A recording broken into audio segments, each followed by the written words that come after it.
The Senate just unanimously passed a resolution that went directly against our president's wishes. Although the GOP enjoy a majority in Congress, sometimes it seems they do not back the president. Established Republican senators have opposed President Trump. Perhaps they do not believe in his vision for America.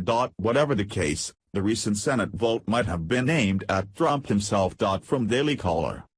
The Senate has unanimously passed a resolution reaffirming the United States' commitment to NATO, amid President Donald Trump's aggressive funding requests from NATO member nations. The resolution, tied to the Iran sanctions bill, states that the U.S. is committed to Article 5 of the treaty and will fulfill any obligations associated with that section of the treaty, which enshrines the concept that an attack against one NATO member is an attack against all members of the alliance.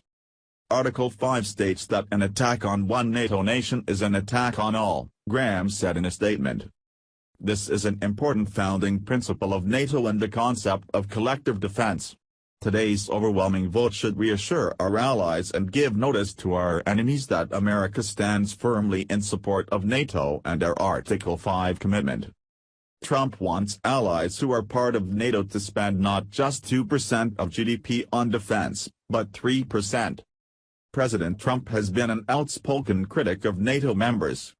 He has claimed the United States pays more than the rest of them.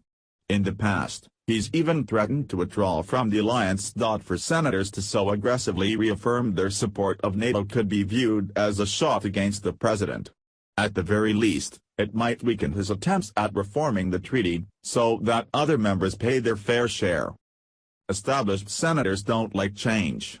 They view Trump's aggressive plans for reform as a threat. Even changes to NATO, for the better, would upset them. So, it's not a big surprise that they'd rather express their support for the treaty, rather than back the president's attempts at fixing it. But will NATO members pay their fair share? Or will the United States continue to support freeloading countries? We'll have to wait and see.